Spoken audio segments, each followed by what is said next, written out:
Hello everyone, welcome to another Book Review Wednesday, and today I am going to be discussing the conclusionary tale of his Dark Materials, which is Book 3, that is called The Amber Spyglass, by Philip Pullman. Basically, if you haven't watched my two previous videos, which I did last week that discussed the second and the first installment of this series, I suggest you go check these out before coming to this video, because there's a lot of things that I'm going to be discussing that might confuse you. So I think the best way to understand it is if you just look at what my previous videos were discussing in regards to this series. But yeah, without further ado, The Amber Spyglass. This is sort of the conclusion in the sense that we get sort of the final battle between our protagonists and our antagonists. Our main protagonists still being Lyra and Will Perry, and our main antagonists being the Magisterium, or sort of the religious authority. And again, this book sort of brings up again sort of similar concepts that the first and second book were discussing, which again revolve around God and rebellion, and there's a lot of religious allegories within this book, and symbolism that you can draw from. And it seems to be, thrown around throughout the series, and seems to be a huge theme when it comes to these books. Some people, I don't think it's necessarily anti-religious, as it's as much against the sort of authority that religion can impose upon people.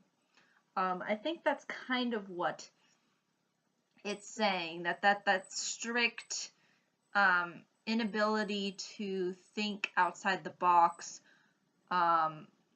has often been, again, sort of scrutinized by religious figures that don't, especially when it, again, becomes contradictory to the faith.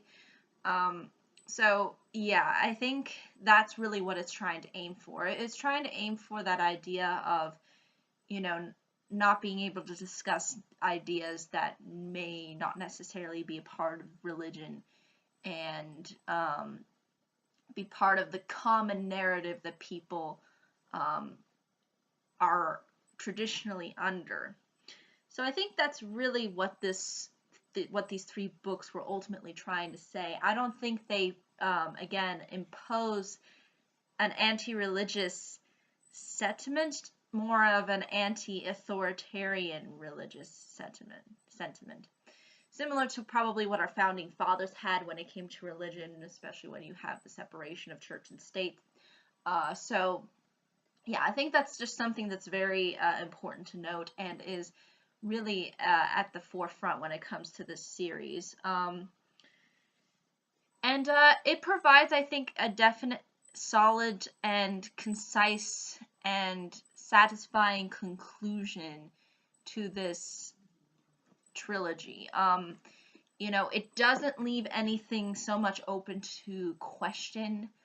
You really do feel like things are tied up in the way that they end up being tied up in. And you ultimately see what really happens to the characters and how they are impacted throughout the story. And there's a lot of different plot points that, again, they go through, and a lot of characters that they come across along the way that were also in the previous books too.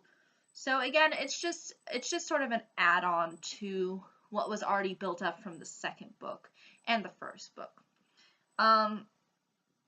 But there's also a lot of things that it reveals too, that, again, I don't really want to give away.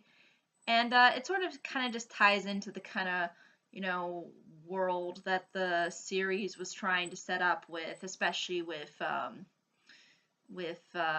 with the magisterium being the religious and authority figure, and Lyra sort of being that rebellious um, anti-authority figure. So you sort of see those two really clashing, and really you see that finally settled in sort of a final conclusion. So really, ultimately, that's really what the Amber Spyglass focuses on. It focuses on trying to reach that conclusion. And that's what I think it ultimately offers to its audience, which again is what you expect from a third installment from a book, especially one such as this. And again, we sort of see how Will Perry fits into everything. And I think it's also important to note that each of the titles convey an object that ends up being somewhat important to the story, or really that's kind of downplaying. It plays a sort of a pivotal role into the story. For example, the Golden Compass is an object that plays a heavy role within the first book. The Subtile Knife plays another pivotal role, but within the second book. And then the Amber Spyglass plays another important role within this story, which is the title of the third book. So I think that's also something that I should emphasize too, is that objects sort of play a role. And it might also be too that they're kind of scientific and they're somewhat kind of mystical objects too. You know, they're not like they're kind of they're kind of not designed to they're designed to really work for the heroes, and not so much the villains, although the villains could use them to their advantage. The heroes really mainly use these objects as a means to sort of carry out their journey. Somewhat, not necessarily the same, but somewhat similar to the Horcruxes within the Harry Potter series. In particular, I think within the last book.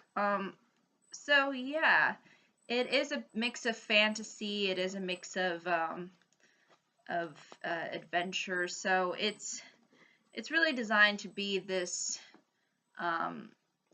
this conclusion to a interesting exploration of the main character Lyra, because she is really at the forefront of this story, and you see how she ultimately really does shape the story and how she is impacted by these events that end up happening to her. But I really think that's ultimately all I can say about the third installment, with really not giving anything away. I think the series is definitely worth your time if you're interested in the fantasy adventure genre. I think if you like books like Harry Potter, if you like sort of, the rebellious, kind of anti-authoritarian approach to themes within stories, you, I think, can find a lot of enjoyment from this book. If you don't mind the characters being, kid characters, that's also something I think that's important to note, is that these are somewhat preteens, you could say. So if you don't mind them being, kids, then I think you'll find it enjoyable. It actually is a rather complex set of books. I mean, this isn't for, a 10-year-old could read it, but I mean, there's a lot of really complex aspects going on that involve sort of the world in which the characters sort of inhabit, that can be, I think, a little bit confusing for younger readers. So, but if you are more within the preteen, reaching high school, I think this is something that you could grasp a lot more and understand a lot more. But yeah, I think that's really ultimately all I can say about this series. It was fun discussing it, but I think that's really ultimately all I can say about it. So if you haven't checked out my previous videos where I discussed the second as well as the first book, I would definitely recommend those. They've all been done within the past 2 weeks. So if you go a week back, it should be there, or 2 should be there, starting with the first book. But yeah, I think that's really ultimately all I can say. Thank you so much for watching. Hope you all have a pleasant day, week, month, and year. And I hope to see you all in the next video. Take care. Bye-bye.